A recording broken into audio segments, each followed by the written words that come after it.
Family card দেখছেন, এই family card এই ভবিষ্যতে বিএনপি ক্ষমতায় গেলে 50 লক্ষ ফ্যামিলি কার্ড তারেক রহমান সাহেব দেবেন। টাকা আসবে কোত্থেকে? টাকাটা যে দিবে ওই টাকাটা আয় হবে কোত্থেকে? এইটাই আওয়ামী লীগ করতো, মুক্তিযুদ্ধ ভাতা দিত, বালসাল ভাতা দিত, এই সমস্ত না। তারেক রহমান সাহেব আসার পরে বাংলাদেশে কোনো সরকার আছে, কোনো ইন্টারিম গভর্নমেন্ট আছে, প্রধানমন্ত্রী চোখে দেখছেন? আমার মনে হয় না, আমি দেখি। আজকে যত কিছু হচ্ছে সবকিছু তারেক রহমান সাহেবকে ঘিরে। তিনি আইনের ঊর্ধ্বে উঠে গেছেন। নির্বাচনী তফসিল ঘোষণা হওয়ার পরে কোনো প্রার্থী তার মার্কা নিয়ে মুখ করতে পারে না। তারেক রহমান সাহেব গাড়ির মধ্যে মার্কা লাগিয়ে পুরো ঢাকা জন্ম করেছে।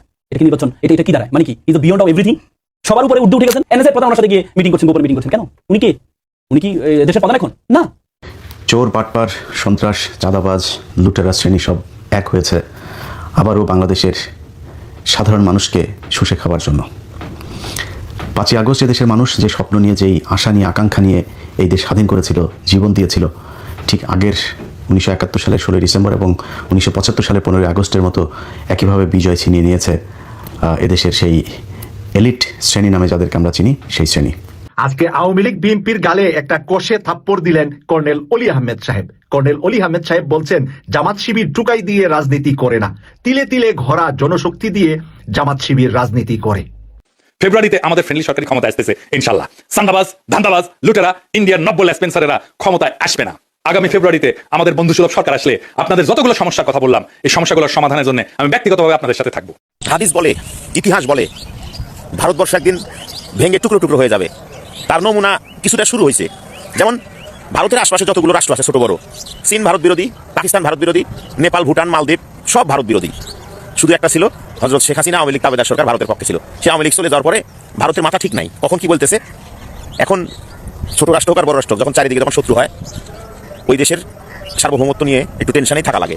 প্রফেসর ইউনূস তার শেষ সময় সব বাধা বিপত্তি উপেক্ষা করে, অসম্ভবকে সম্ভব করে, ইতিহাসের পাতায় স্থান করে অবিস্মরণীয় হয়ে থাকছেন। নির্বাচনী প্রক্রিয়ার মধ্যেও প্রফেসর ইউনূস যা ঘটিয়ে দিয়েছেন, এটা অনেকটা অসম্ভবকে সম্ভব করার মতো। তার চেয়ে বড় কথা যে আমরা এই মুহূর্তে যেটা সন্দেহ করছি যে আসলে এই মুহূর্তে যত অঘটন, এটা কে ঘটান? ছাত্র শিবিরের এই বিশাল বিজয় প্রত্যেকটা বিশ্ববিদ্যালয়ে দেখে মির্জা ফখরুল ইসলাম আলমগীর বলছে যে এই ছাত্র সংসদের নির্বাচনের প্রভাব জাতীয় নির্বাচনে পড়বে না। এই বুড়ো মানুষটার বিমৃতি ধরেছে সর্বশেষ। আরেকটা বিয়ে করাই দেন উনারে, নতুবা উনি একটু তরতাজা হতে পারবে না, খুব দুর্বল হয়ে গিয়েছে। এই মানুষটা কি বলছে? 90 সালে দর্শক, বর্তমান পরিস্থিতিকে কেন্দ্র করে সারা দেশে যে ঘটনাগুলো ঘটেছে তা দেখলে আপনারা রীতিমতো অবাক হয়ে যাবেন। এখন আপনাদেরকে আমি সেসব ভিডিওগুলো প্রমাণ সহ দেখাবো, তাই বলছি পুরো ভিডিওটি না টেনে মনোযোগ সহকারে শেষ পর্যন্ত দেখবেন, তাহলে আপনারা সবকিছু বুঝতে পারবেন ইনশাআল্লাহ। তো মূল ভিডিওতে যাওয়ার আগে বলে নেই, যদি আপনি চ্যানেলে নতুন হয়ে থাকেন তাহলে অবশ্যই প্রত্যেক মুহূর্তের আপডেট পেতে আমার এই চ্যানেলটি সাবস্ক্রাইব করে রাখবেন এবং পাশে থাকা বেল বাটনে ক্লিক করে রাখবেন। যারা এই মুহূর্তে সাবস্ক্রাইব করেছেন তাদেরকে অসংখ্য ধন্যবাদ। এখন আপনাদেরকে আমি পর্যায়ক্রমে কিছু ভিডিও ফুটেজ দেখাবো, চলেন আমরা প্রথমে একটি ভিডিও ফুটেজ দেখে নেই। দেখেন, আমি সরকারের একজন সমালোচকিত, তাই না? আমাদের কাজ হচ্ছে যারা ক্ষমতায় থাকে তাদেরকে নিয়েই আলোচনা, সমালোচনা। বাট যখন প্রশংসার কাজটা হয়, আমি এই কাজটা আকণ্ঠভাবে করি। কেন? কারণ আমার কাছে মনে হয় যে আপনি একটা সরকারের খারাপ দিক নিয়ে কথা বলবেন, ভালো দিকটা নিয়েও কথা বলতে হবে। আমার মতন আজকের দিনে লাখো লাখো মানুষ স্বস্তির নিঃশ্বাস ফেলেছে, অন্তর থেকে দোয়া চলে গেছে এই সরকারের জন্য। কেন দোয়া গেছে? যারাই বাটে পড়েন নাই তারা কিন্তু বোঝেন নাই। আমি ইউটিউবে কথা বলি গেল 6 থেকে 7 বছর। তো এই যে ধরেন, আমি তো অনেক বিষয় নিয়ে কথা বলি না, তারপরে যতটুকু বলি এগুলার কারণে অনেক ধরনের একটা সময় পর্যন্ত আইনি ঝামেলা আমাকে পোহাইতে হয়েছে। কেন? ডিজিটাল নিরাপত্তা আইন, ডিজিটাল নিরাপত্তা আইন। তো এই যে ডিজিটাল নিরাপত্তা আইনের বিষয়টা কি ছিল? ফেসবুকে আপনি একটা স্ট্যাটাস দিচ্ছেন, আপনার বিরুদ্ধে মামলা হয়ে যেত। এটাকে স্ক্রিনশট নিয়ে চাইলে কোনো ব্যক্তি, যেমন আপনি তো কথার কথা যে জিয়াউর রহমান সাহেবকে নিয়ে একটা কথা বলছেন, অথবা তারেক রহমানকে নিয়ে, অথবা শেখ হাসিনাকে নিয়ে, বা যারাই আছে রাজনৈতিক দলগুলা, তো আপনি একটা ফেসবুকে স্ট্যাটাস দিচ্ছেন, গঠনমূলক সমালোচনা করছেন, কেউ মনে করছে এটাতে নেতার মানহানি হয়েছে, আপনার বিরুদ্ধে মামলা একটা দিয়ে দিত, কারণ তার পছন্দ হয় নাই। এই যে ঝামেলাগুলা, অথবা সরকারকে নিয়ে আপনি সমালোচনা করছেন, একটা ন্যায়ের পক্ষের কথা বলছেন যেটা শাসক শ্রেণীর বিপক্ষে গেছে, অথবা রাষ্ট্রীয় কোনো বাহিনীর বিপক্ষে গেছে, আপনার বিরুদ্ধে মামলা হয়ে যেত। আজকের দিনেও কিন্তু অনেকের বিরুদ্ধে হচ্ছে, কিন্তু এটা আশা করি এটাও বন্ধ হয়ে যাবে, কারণ সরকারি আইনটাকে পাশ করে ফেলছে। সাইবার সুরক্ষা অধ্যাদেশ বা ডিজিটাল নিরাপত্তা আইনের যে অধ্যাদেশ আসে, সেটাতে একটা যুগান্তকারী সংশোধন করেছে সরকার। আর এই এক সংশোধনের মাধ্যমে ডিজিটাল নিরাপত্তা আইনের অধীনে থাকা সকল মামলা একদিনে বাতিল হয়ে গেছে। শুধু তাই না, এখানে আরো সুসংবাদ হচ্ছে যে এই আইনে বা ডিজিটাল নিরাপত্তা আইনে যারা সাজাপ্রাপ্ত হয়েছিল, যারা মামলায় অভিযুক্ত ছিল এবং কি আন্ডার ইনভেস্টিগেশন বা তদন্ত রিপোর্টের অপেক্ষায় ছিল, প্রত্যেকটা জিনিস এক মুহূর্তে বাতিল হয়ে গেছে, এমনটি জানিয়েছেন আইন উপদেষ্টা ডক্টর আসিফ নজরুল ইসলাম। আর এটা মন্ত্রিসভার বৈঠকে যখন আলোচনা হয়েছে, ডক্টর ইউনূস তাতে সম্মতি দিয়েছে। আমি মনে করি এটাতে লাখো লাখো মানুষ, অনেকে এখনো বিদেশ থেকে দেশে আসতে পারে না শুধুমাত্র ফেসবুকে এই ধরনের কথাবার্তা বলার জন্য। তবে অনেকে আছেন এই যে এটার আবার অ্যাক্টিভিটিজও চালান, যেমন গুজব ছড়ানো, বানায় বানায় কথা বলা, গালাগালি করা, উচ্ছৃঙ্খল অ্যাক্টিভিটিস করা, সাম্প্রদায়িক সম্প্রীতি বিনষ্ট করার চেষ্টা করা, সংঘর্ষ লাগাই দেওয়া, উস্কানিমূলক অ্যাক্টিভিটিস করা, এটাও কিন্তু করেন। তো কিছু কিছু ক্ষেত্রে সেটা আলাদা। তবে কোনটা আসলে প্রমাণিত কোনটা প্রমাণিত না, এই কনফ্লিক্টের কারণে অনেক নিরপরাধী মানুষ এই মামলাটার মধ্যে বা এই আইনটার মধ্যে এসে ফাইসা গেছিল। তো সেই জিনিসটা এক ঝটকায় এটা সরে গেছে। আমি মনে করি অনেক পরিবার যারা এই বাটেগুলা পড়ছিল, বাবারা ঘুমাইতে পারতো না, অনেকে বিদেশ থেকে দেশে যেতে পারতো না, দেশে গেলেই এই ঝামেলা হবে ওই ঝামেলা হবে, এয়ারপোর্টে আটকে ফেলবে। তো আলহামদুলিল্লাহ এটা একটা ভালো উদ্যোগ ছিল সরকারের।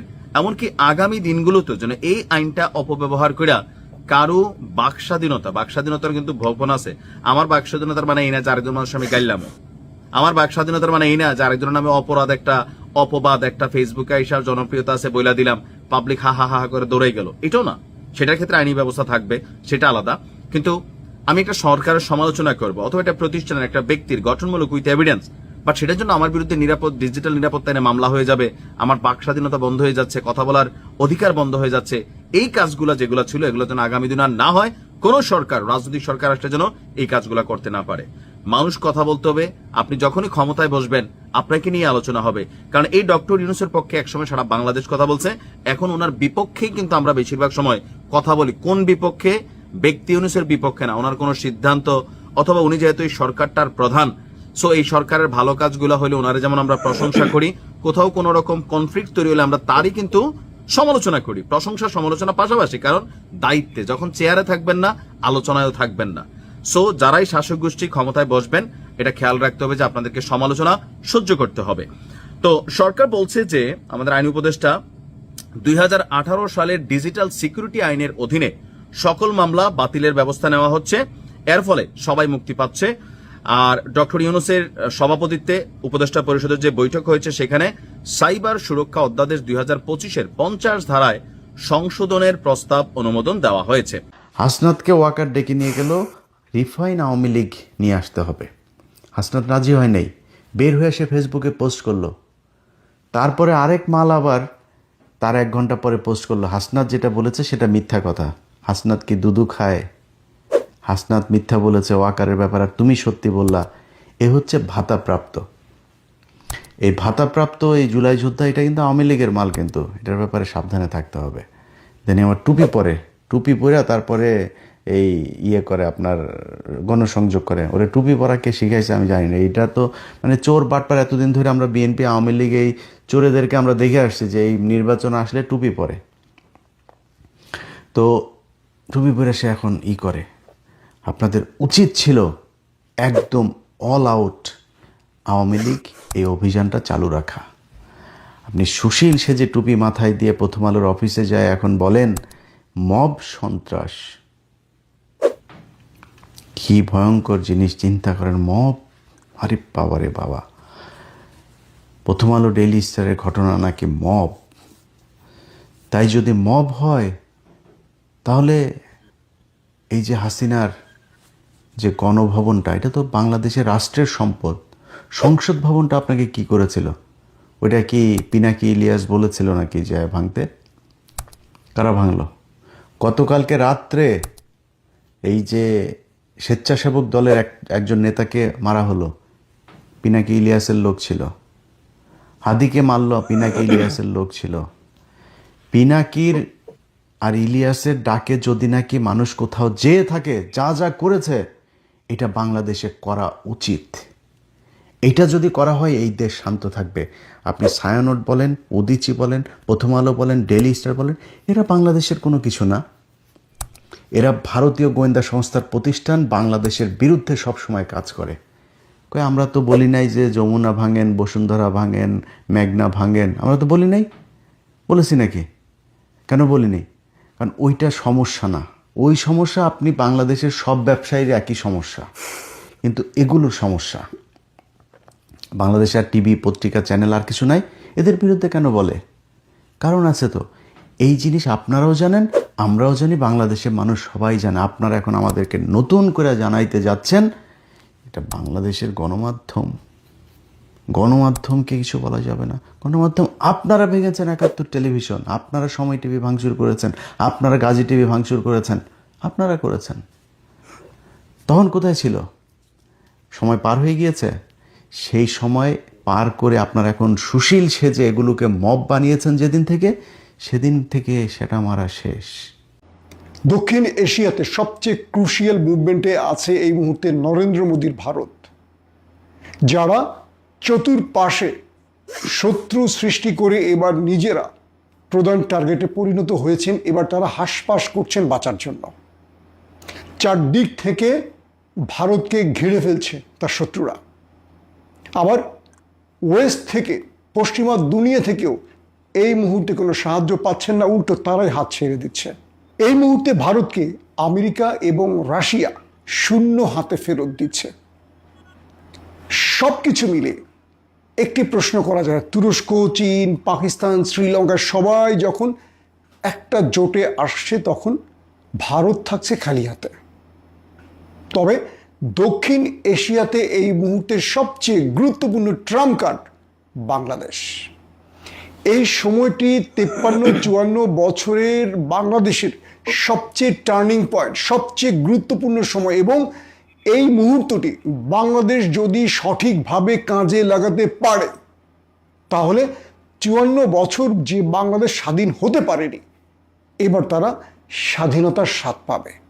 এখন বাংলাদেশ কি সঠিক চালটি দিতে পারবে, নাকি ভুল পথে বাংলাদেশকে আবারও নিয়ে যাবে এদেশের রাজনীতিকরা? চলুন এই বিষয়ে বিস্তারিত বলবো আজকে। প্রিয় দর্শক, সেনাপ্রধান আসিম মনির, ফিল্ড মার্শাল, তিনি শ্রীলঙ্কা সফরে যাচ্ছেন। পুরো শ্রীলঙ্কায় তাকে বরণ করার জন্য বিলাসবহুল আয়োজন করছে।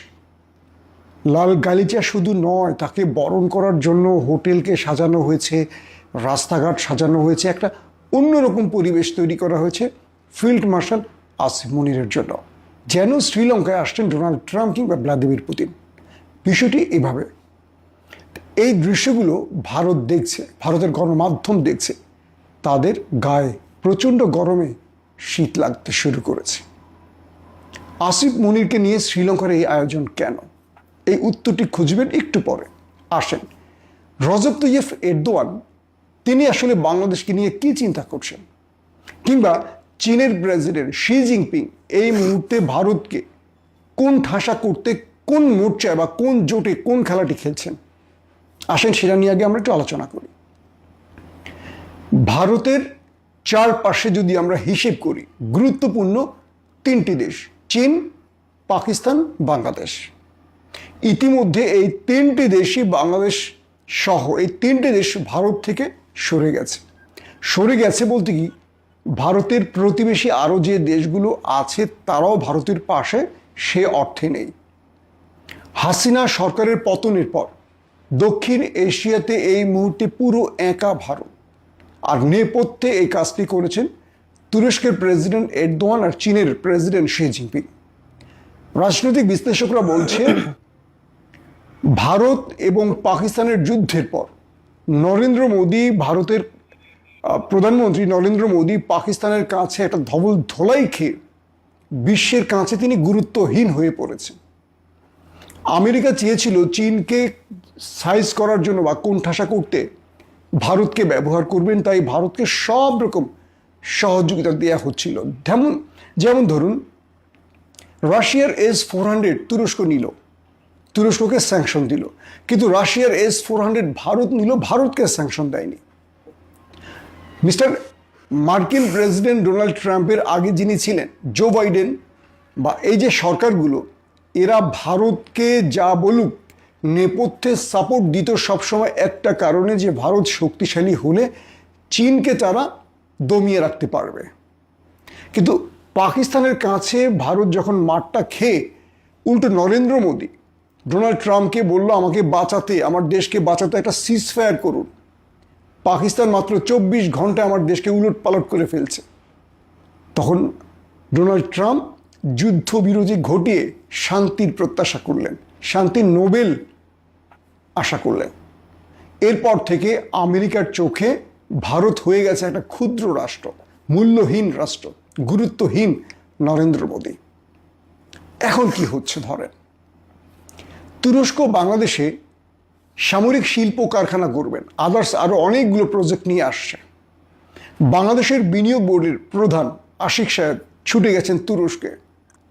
নারায়ণগঞ্জ, চিটাগং সহ আরও কয়েকটি শহরে তুরস্ক বাংলাদেশ যৌথ সামরিক খাতের উন্নয়নে তারা বিভিন্ন প্রজেক্ট নিয়ে কাজ শুরু করছে। চীন বাংলাদেশে এগিয়ে আসছে বিভিন্ন প্রজেক্ট নিয়ে। ইতিমধ্যে পাকিস্তান বাংলাদেশে একের পর এক জাহাজ পাঠাচ্ছে পণ্য বা বিভিন্ন প্রয়োজনীয় পণ্য নিয়ে। কোথায় ভারত?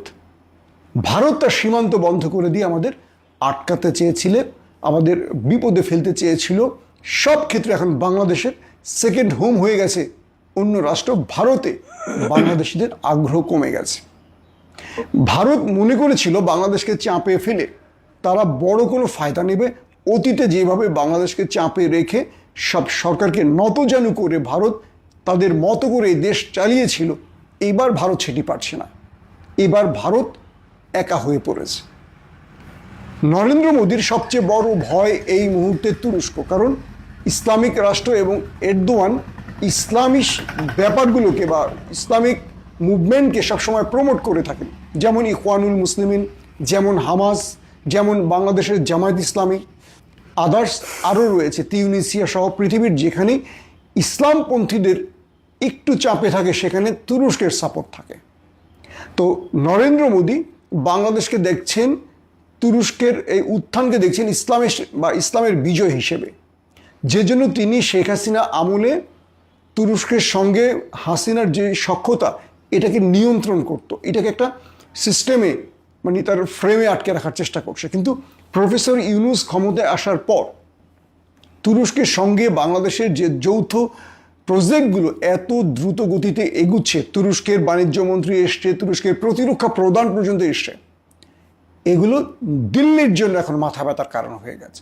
অ্যাট এ টাইম শুধু বিচ্ছিন্নভাবে আসতে তা নয়, তুরস্ক, চীন, পাকিস্তান পরিকল্পিত আসছে এবং তারা বিভিন্ন প্রজেক্ট নিয়ে বাংলাদেশকে এই মুহূর্তে ট্রাম্প কার্ড হিসেবে ব্যবহার করছে। এবং চীনকে দিয়ে বাংলাদেশের যে শেষ বার্তাটি ছিল প্রফেসর ইউনূসের 7 সিস্টার নিয়ে, এটিও ভারতের এখন গলার কাটা হয়ে গেছে। এবার পাকিস্তানের আসিফ মনির যাচ্ছেন শ্রীলঙ্কা। ভারতের প্রতিবেশী বন্ধু রাষ্ট্র শ্রীলঙ্কা ফিল্ড মার্শাল আসিফ মনিরকে যেভাবে বরণ করার আয়োজন করেছে, এটি এখন ভারতের জন্য টেনশন। ইতিমধ্যে বিবিসি আজকে কি বলল? বিবিসি বলছে ভারত এখন চীনের দুয়ারে ছুটছে, এখন চীনের সাথে সম্পর্ক বৃদ্ধি করতে চাইছে। চীনকে বারবার প্রস্তাব দিচ্ছে, আসো আমরা দূরত্ব গুছিয়ে বন্ধুত্ব করি, বিবিসি বলছে। আবার সুযোগটি কাজে লাগালো চীন। চীন বলল তুমি অরুণাচল আমাকে দাও, তিব্বত আমাকে দাও, আমি যেভাবে নামকরণ করেছি চীনের ভাষায়, আমার যেই দাবি বা আমি যে প্রত্যাশা করি যে অঞ্চলগুলো, এগুলো আমাকে ফেরত দাও। এগুলো ফেরত দিলেই তবে আমি ভারত তোমাকে বন্ধু বানাবো বা তোমার সাথে আমার সমস্যা আমি দূর করব। নরেন্দ্র মোদী এখন তার ভূখণ্ড চীনকে দিয়ে তার গদি বাঁচাবেন পারবেন? সুযোগ আছে। নরেন্দ্র মোদীর রাজনীতি থাকবে যদি অরুণাচল কিংবা তিব্বত দিয়ে দেওয়া হয়? সম্ভব নয়। চীন এমনভাবে কোণঠাসা করেছে ভারতকে যে এখন ভারত চীনের সাথে শত্রুতা বাদ দিয়ে নিজে বাঁচার জন্য দৌড়চ্ছে চীনের দুয়ারে। আমি বলছি না, এটি বিবিসি বলছে। আজকে ইন্ডিয়ান গণমাধ্যমগুলো বলছে ভারত এখন চাইছে বাংলাদেশ সহ আরও কয়েকটি দেশের সাথে সম্পর্ক বৃদ্ধি করতে। এতদিন গোয়ার্তুমি করে ভারত প্রতিটা বন্ধু রাষ্ট্রকে হারিয়ে সবচেয়ে বড় বিপদে আছে। এই মুহূর্তে ইউনূস সরকার বা বাংলাদেশের পরবর্তী সরকার ভারতের জন্য রেড লাইন। যদি ভারত এই মুহূর্তে একটি প্রতিবেশীকেও কন্ট্রোলে আনতে না পারে, আগামী দিন ভারত কয়েক টুকরো হবে। এখন বাংলাদেশের জন্য ট্রাম্প কার্ড কি? 54 বছর পর বাংলাদেশ তার প্রকৃত স্বাধীনতা পেতে যাচ্ছে। এই মুহূর্তে ইউনূস সরকার তার জনপ্রিয়তার প্রধান একটি কারণ, তিনি ভারতকে রক্তচক্ষু দেখিয়েছেন। আমরা ইউনূস সাহেবের অনেক ব্যর্থতা দেখছি, কিন্তু ইউনূস সাহেব সবচেয়ে জনপ্রিয় কেন জানেন? তিনি ভারতকে তোয়াক্কা করছেন না, ভারতের কাছে মাথা নত করেননি, বরং ভারতের সামনে মাথা উঁচু করে শিরা টান টান করে দাঁড়িয়েছেন। কিন্তু আমাদের নির্বাচিত সরকাররা কি করবেন? যেভাবে আমাদের দেশের রাজনীতিবিদদের দেখছি ভারত তোষণ করতে, ভারতকে খুশি করতে তাদের অনেক নেতাকে মাঠে নামিয়ে দিয়েছে। প্রতি মুহূর্তে এরা ভারতের পক্ষে কথা বলছে, এরা আওয়ামী লীগের পক্ষে কথা বলছে। এই কথাগুলো দিয়ে সেই দলটি প্রমাণ করতে চাইছে আগামীর রাজনীতিতে ভারত একটি গুরুত্বপূর্ণ অংশ, তাই ভারতকে ম্যানেজ করেই তারা আগামীতে ক্ষমতায় বসতে চায়। এই মেসেজগুলো বলে দিচ্ছে আমাদের বাংলাদেশ এখনো ভুল পথে হাঁটছে। এই মুহূর্তে যদি বিএনপি, জামাত সহ বাকি দলগুলো পরিকল্পিত চিন্তা করে নেয় যে এই সুযোগটি আমরা কাজে লাগাবো আর বাংলাদেশে ভারতের হস্তক্ষেপ মানব না, যেহেতু বিশ্বের মানে দক্ষিণ এশিয়ার প্রধান মিত্রগুলো ভারতের বিপক্ষে দাঁড়িয়ে গেছে এবং শক্তিশালী তুরস্ক এখানে ঢুকে পড়েছে, যখন রাশিয়া ভারতের হাতকে আর শক্ত করে ধরতে পারছে না, আপনি দেখবেন সাম্প্রতিক সময় কোয়াড বলি, ব্রিক্স বলি, প্রত্যেকটা বৈঠকে ভারত পাকিস্তানের বিরুদ্ধে একটি ন্যারেটিভ তৈরির চেষ্টা করেছে, কিন্তু কোনো দেশ সাপোর্ট দেয়নি। কিন্তু কোনো একটি দেশ পাকিস্তানের বিরুদ্ধে একটি শব্দ উচ্চারণ করেনি, না কোয়াডে না ব্রিক্সে, কোথাও। অথচ এই সংগঠনগুলোতে পাকিস্তান নেই, কারণ আমেরিকা, চীন, রাশিয়া তাদের দক্ষিণ এশিয়াতে এই মুহূর্তে তারা ভারত পাকিস্তানের মধ্যে ব্যালেন্স তৈরি করে চলছে। রাশিয়া পাকিস্তানের সাথে সম্পর্ক সৃষ্টিতে নজর দিচ্ছে, এখন তারা ব্ল্যাঙ্ক চেক দিচ্ছে না ভারতকে। আমেরিকা বুঝতে পেরেছে নরেন্দ্র মোদীর ভারত পাকিস্তানের কাছে টিকতে পারেনি, তাই এই মুহূর্তে ভারতকে আকাশে তুলে তারা চীনকে কিচ্ছু করতে পারবে না, বরং ভারত তার আখের গুছিয়ে নিচ্ছে আমেরিকার মাথায় কাঁঠাল ভেঙে। বরং এখানে ভিন্ন পরিকল্পনা তৈরি করতে হবে আমেরিকাকে। এই সুযোগটি কেন বাংলাদেশ কাজে লাগাবে না? এই সুযোগটি বাংলাদেশের প্রত্যেকটি রাজনীতিবিদদের এখন গ্রহণ করতে হবে, যাতে করে 54 বছর ভারত যেভাবে এই দেশে হস্তক্ষেপ করেছে, আমাদের স্বাধীনতা কেড়ে নিয়েছিল, আমাদের ভূখণ্ড বর্গীর মতো কেড়ে নিয়েছিল, এবার আমরা আমাদের দেশকে রক্ষায় এগিয়ে আসতে পারি। প্রফেসর ইউনূসের এই পররাষ্ট্রনীতি, এই পলিসি কি আমাদের আগামীতে নির্বাচিত সরকার নেবে, নাকি তারা এখনই যেভাবে ভারতকে খুশি করে ক্ষমতায় বসার স্বপ্ন দেখছে, আগামীতে শেখ হাসিনার মতো বাংলাদেশকে ভারতের হাতে তুলে দিয়ে আবারও একটি রাষ্ট্র তো না রাজ্য তৈরি করবে কিনা, প্রদেশ বানাবে কিনা, এটা আমাদের ভয়। আমি বাংলাদেশের প্রতিটা রাজনৈতিক দলকে বলবো, সবচেয়ে ইম্পর্টেন্ট মেসেজ আপনাদের জন্য, এই মুহূর্তে বাংলাদেশ যে পলিসিতে এগুচ্ছে, আগামী নির্বাচিত সরকার যেন সেই পলিসি অব্যাহত রাখে। আমরা চাই এই দেশের জনগণের ভোটেই সরকার প্রতিষ্ঠিত হোক, আমরা চাই না ওপারের প্রেসক্রিপশন এখানে কি ক্ষমতায় বসে। বিএনপির জন্য, জামাতের জন্য সবচেয়ে বড় মেসেজ, গত 16 বছরে হাসিনার বিকল্প কাউকে চিন্তা করেনি ভারত। আজকে বিএনপি জামাতকে কোনোভাবেই তারা চিন্তা করছে না, তারা হয়তোবা বাধ্য হয়ে বিএনপি বা জামাতকে সাপোর্ট দেবে, কিন্তু হাসিনাকে আবারও এখানে বুস্ট করবে, হাসিনাকে আবারও এস্টাবলিশ করবে, হয়তো সেই জন্য সাময়িক সময় আপনাদের সাথে সম্পর্ক সৃষ্টি করবে। এই সময় আমরা পারি বাংলাদেশের প্রতিটি পাতা থেকে, ইতিহাস থেকে, শেকড় থেকে ওই রাষ্ট্রের অবৈধ হস্তক্ষেপ মুছে ফেলতে। আমরা ভারতের সাথে সম্পর্ক চাই, সেটা বন্ধুত্বের, সমতার ভিত্তিতে, সমমর্যাদার ভিত্তিতে। আমরা সে বড় ভাই, আমরা ছোট ভাই, সেই সম্মান চাই না, সেই সম্পর্ক চাই না। ভারত প্রতিবেশী রাষ্ট্র হিসেবে আমাদের বন্ধু হোক, এটা আমরা চাই, কিন্তু আমাদের দেশে গত 3টার কোনো নির্বাচন হয়নি, কিন্তু অবৈধভাবে একজনকে টিকিয়ে রেখেছে। আমাদের রাষ্ট্রে ওরা যা খুশি করতে পারবে, এটি হতে পারে না, এটি কোনো স্বাধীন রাষ্ট্রের চরিত্র নয়। তাই বাংলাদেশের রাজনীতিবিদদের উচিত, চীন, পাকিস্তান, তুরস্ক, শ্রীলঙ্কা যেই প্ল্যাটফর্মে এগিয়ে যাচ্ছে, ট্রাম্প কার্ড হিসেবে বাংলাদেশকে এখনই ভারতকে তার শক্ত মেসেজটা দেওয়া উচিত। আসো, আমার বন্ধু হতে চাও, সমমর্যাদার ভিত্তিতে আসো। তুমি খবরদারি করবা, তুমি বড় ভাইগিরি করবা, দাদাগিরি করবা, আমি মেনে নেব, এটি হবে না। এখন দেখি বাংলাদেশের পরবর্তী সরকার সঠিক পথে হাঁটবে নাকি ভুল পথে হাঁটবে। আমি বাংলাদেশের বড় বড় রাজনীতিকদের বলবো, ভারত ম্যানেজ বাদ দেন, তলে তলে যারা ভারত ম্যানেজ করতে চাইছেন এটা করেন না। ভারতের হাতে বাংলাদেশের ভাগ্য নয়। আসেন আমরা বাংলাদেশের ভাগ্য পরিবর্তনে আমাদের মিত্র পছন্দে সঠিক সিদ্ধান্ত নেওয়ার ক্ষমতা রাখি, সঠিক সিদ্ধান্ত নিতে পারি। ব্রেকিং নিউজ, জামাত এবং এনসিপির যে জোট বা এটার সাথে সম্পৃক্ত যেই জোটগুলো আছে, আগামী জাতীয় নির্বাচনকে তারা বর্জন করছে। আর চাঞ্চল্যকর এই তথ্য এসেছে একজন সাংবাদিকের কাছ থেকে। তবে কে এই সাংবাদিক, তার মোটিভ কি, তার কাছে কি জামাতের কোনো যে নির্বাচনী আয়োজন যে তাদের যে পরিচালনা কমিটি আছে তারা কেউ বক্তব্য দিয়েছে অথবা এনসিপি দিয়েছে? না। ডাক্তার জাহেদ নিজ থেকে মাঝে মাঝে পাগলের মতন প্রলাপ বকেন। চিনছে তো ডাক্তার জাহেদরে? যে বাবরিওলা চুল, সাংবাদিক ইলিয়াস খাটখোট কাঁপাই দিছিল যেই জাহেদের এরকম লম্বা করে। তো আমি ওনার একজন কি বলা হয় যে দর্শক, ওনার কথা শুনি, বিশ্লেষণ শুনি, ভালোই লাগে, যথেষ্ট যুক্তি দিয়ে বিশ্লেষণ করেন। তবে কিছু কিছু বিশ্লেষণে আমার মনে হয় যে অতিরঞ্জিত করেন, হালকা পাকনামিও করেন ডাক্তার জাহেদ। জামাত এবং এনসিপি জোট তারা নির্বাচন বর্জন করছে, জাহেদের কেন মনে হয়েছে? এখন বাবা তোমার মনে হয়েছে জাহেদ, এটা তোমার ভিতর রাখো। এখন তুমি যখন এটা পাবলিকলি এরকম জানাচ্ছ, তো মানুষ কি ভাবে? ডাক্তার জাহেদ কিন্তু শতভাগ ইসলামিক রাজনৈতিক বিরোধী একজন ব্যক্তি। জামাতকে ৭১ রাজাকার ছাড়া আর কিচ্ছু মনে করে না। জাহিদ মনে করে জামাতের হাতে দেশ গেলে এই দেশ শেষ হয়ে যাবে, পাকিস্তানের এজেন্ডা বাস্তবায়ন করবে, এমনকি এনসিপি জামাত মিলা এই দেশটাকে পাকিস্তানের হাতে তুলে দিবে। ডাক্তার জাহিদের ভিডিও যারা দেখেন দেখবেন যে সারাদিন তার মাথায় এটা গিজগিজ গিজগিজ করে। সাংবাদিক ইলিয়াস পিনাকির মাথায় গিজগিজ গিজগিজ করে যে এদেশ ভারতের দখলে চলে যাবে, তারেক জিয়া ভারতের সাথে হাত মিলাই ফেলছেন। মানে ওনাদের বক্তব্য হচ্ছে এরকম, আর জাহিদের বক্তব্য হচ্ছে যেটা পাকিস্তান হয়ে যেতেছে। সমস্যা হচ্ছে কি, এরা যেই দলকে সাপোর্ট করে, এরা যেই দল থেকে সুযোগ সুবিধা পায়, তো এরা ওই দলের পারপাজে সার্ভ করে, এর বাইরে কিন্তু কিছু না। এখন পিনাকি এবং ইলিয়াস কিছুটা জামাত ঘেঁষা, এটা এখন সবাই বলছে। পাকিস্তান ঘেঁষা ইলিয়াস তো প্রকাশ্যেই বলে।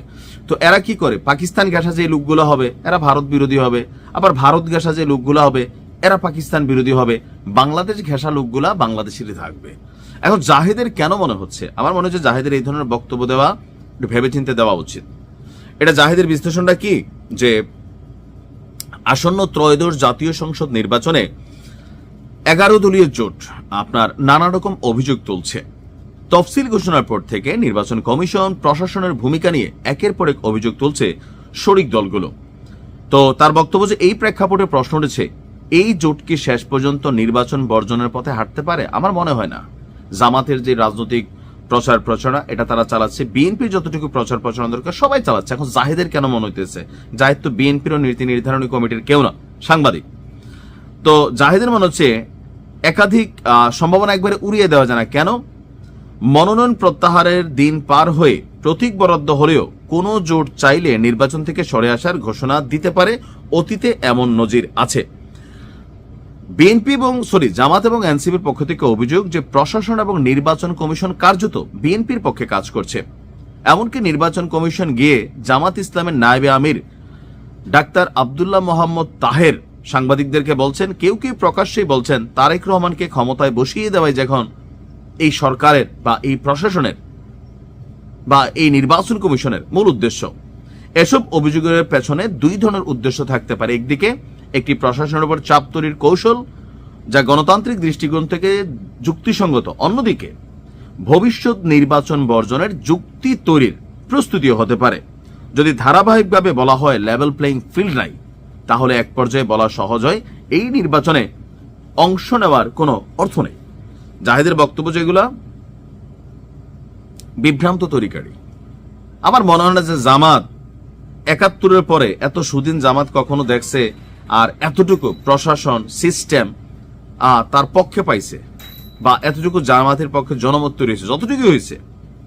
এই সিস্টেমটা বা এই সুযোগটা জামাত এটারে কাজে না লাগে কি করবে? ডক্টর ইউনূসের ক্ষমতায় বসে রাখবে? জামাতে তো পাগল তো না। আর এনসিপির কি, আর তো কোনো রাজনৈতিক ব্যাকগ্রাউন্ড নাই।